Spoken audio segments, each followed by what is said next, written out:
AIPAC has launched a $7 million ad blitz trying to oust Representative Cori Bush from Congress over her criticism of Israel.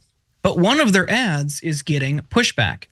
A direct mailer through AIPAC's super PAC United Democracy Project is being described as racist for how they depicted Bush. You can see the images side by side here.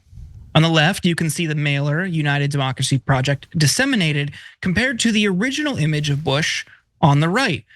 On the mailer, you have a close-up here.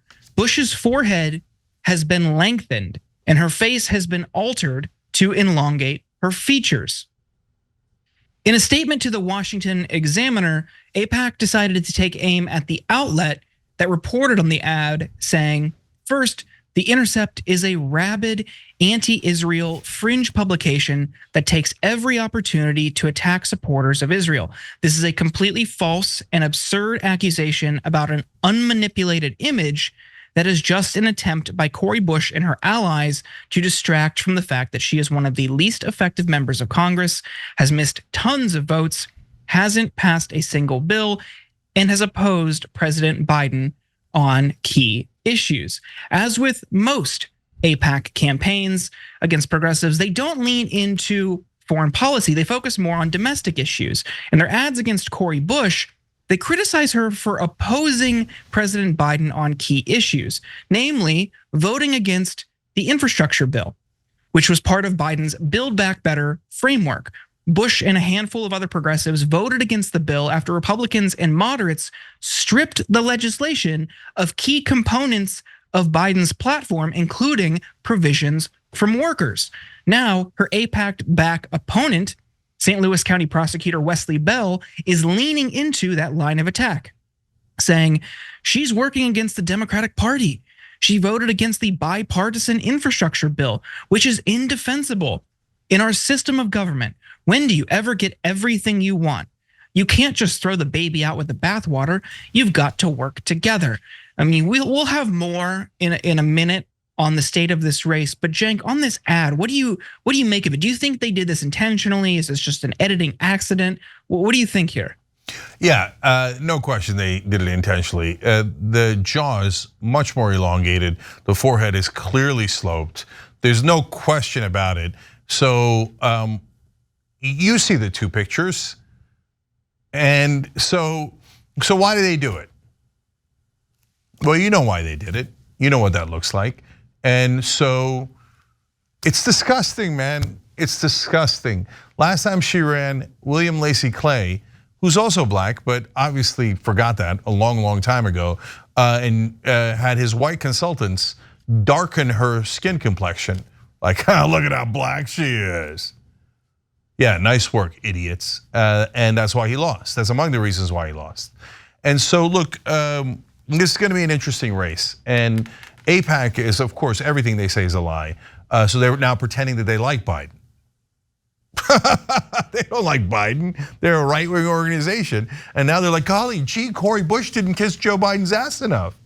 Okay, well, hey, Wesley Bell, that's saying, oh, of course you shouldn't get everything you want. You should have just signed on to whatever goddamn bill that they sent you, okay? Oh, okay, so you don't care about $15 minimum wage. You don't care about paid family leave. You don't care about child tax credit. You don't care about voting rights. So you threw all of that under the bus.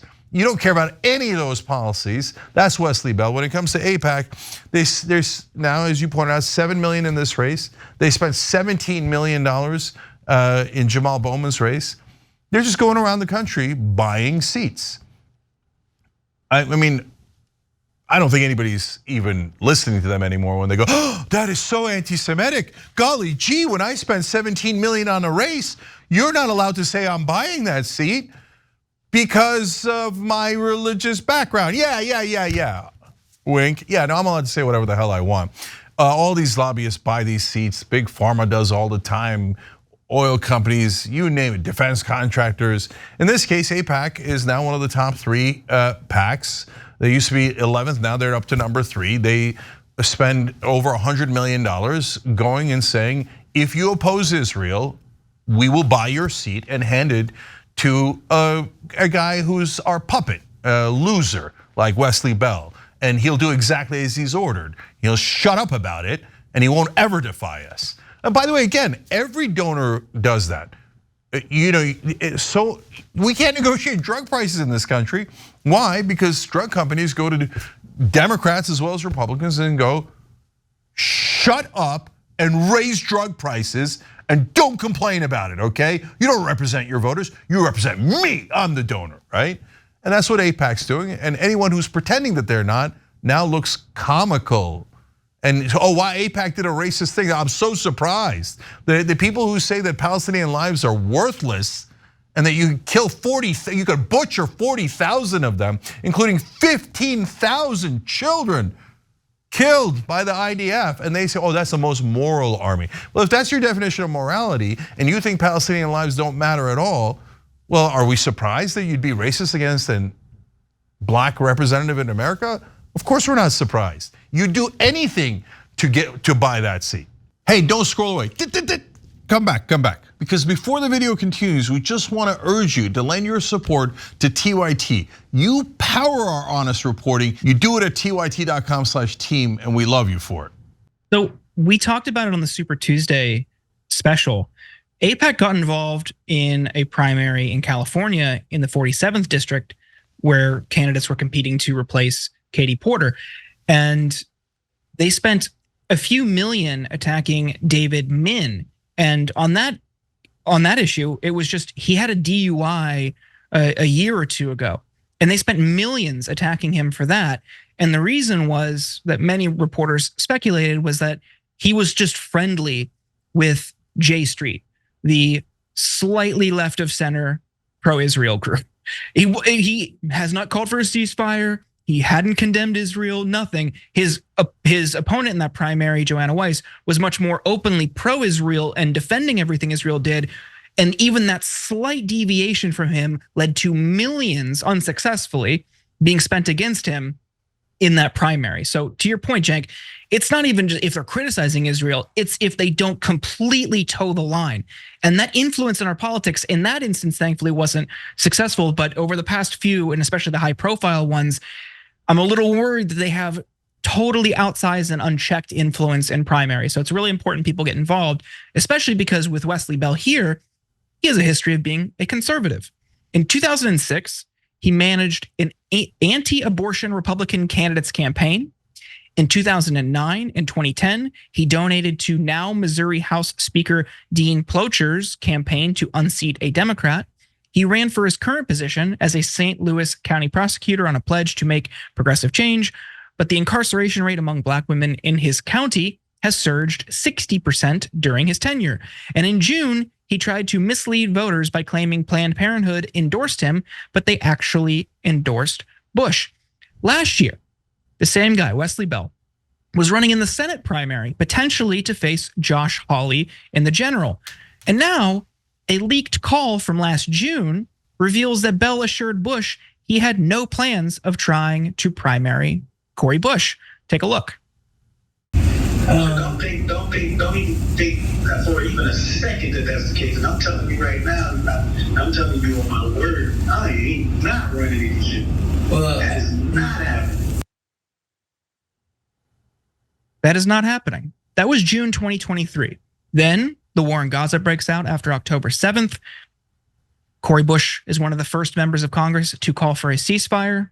And on October 30th, Bell dropped out of his race and challenged Cori Bush in her primary. You can see that here. There aren't any recent independent polls for this race available, only polls sponsored by the AIPAC-linked group Democratic Majority for Israel, and then one other from an organization that has endorsed Wesley Bell. But with that caveat, the most recent poll shows Bush behind Bell by 6 points. So we are in a very tight race. She very well could lose. And Cenk, it looks like, despite saying, hey, I'm not going to run against you, as soon as the war broke out and she calls for a ceasefire, some conversation happened, and lo and behold, he doesn't want to run against Lucas Kunce in the Senate primary. He wants to primary Cori Bush. What do you make of that call? Yeah, I mean, look, Wesley Bell's a liar. Wow, shocking. look, I think guys like Wesley Bell are some of the worst people on earth. And there's a bunch of them in Congress now. Chantel Brown's did the same thing in Cleveland against Nina Turner, that mutant who theoretically beat Jamal Bowman. So those guys, in order to get the $4 million, $17 million, $7 million that are basically spent on their behalf, they go to AIPAC and they go, yes, sir, I will work for you forever, sir. I will never, not 1 inch away from your policy, sir. Israel is our boss.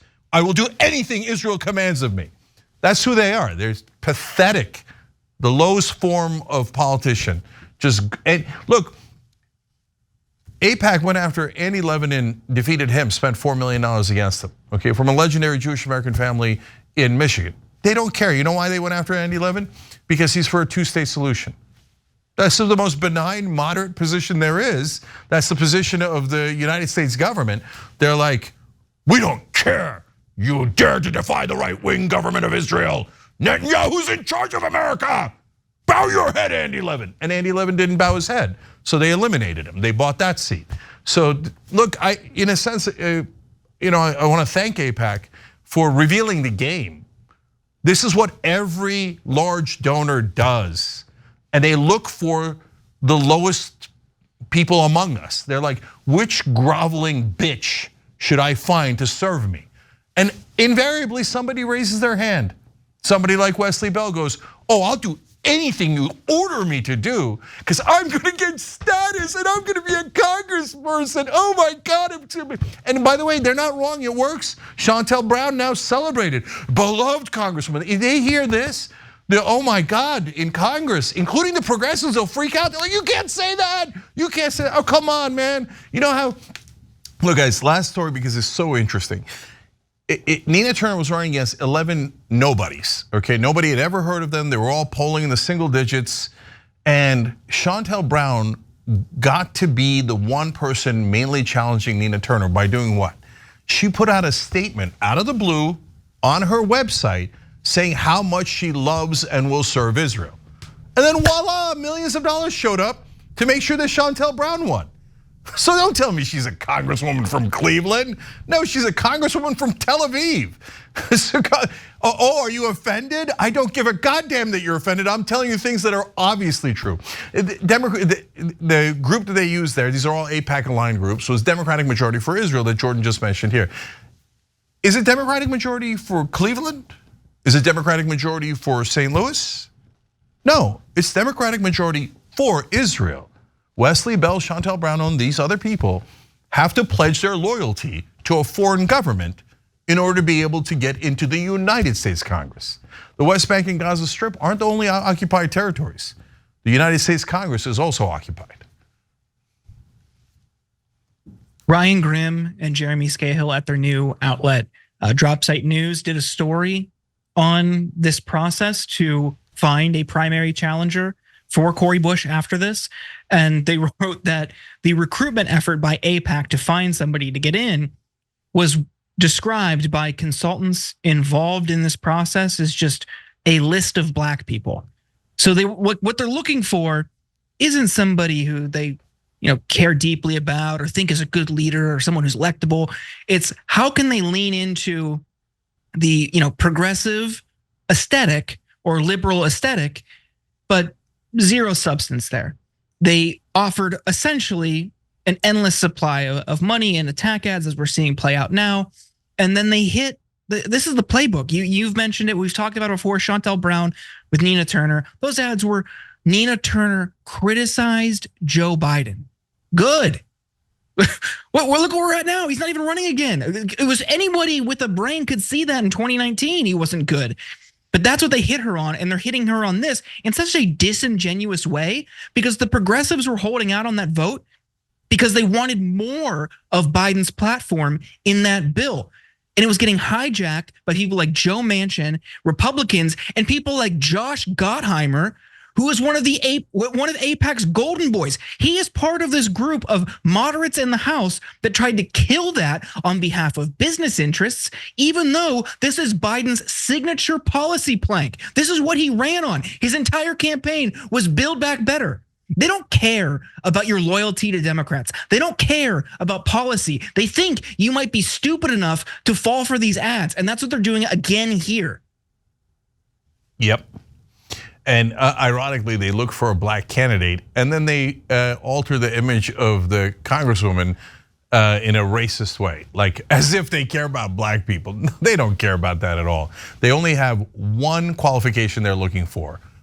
Will you grovel to Israel? Not just serve Israel, but grovel, humiliate yourself. And Wesley Bell has raised his hand. Congratulations, you must be so proud. Thanks for watching. If you become a member, you get to watch all this ad-free, except for, of course, this ad. Still, hit the join button below.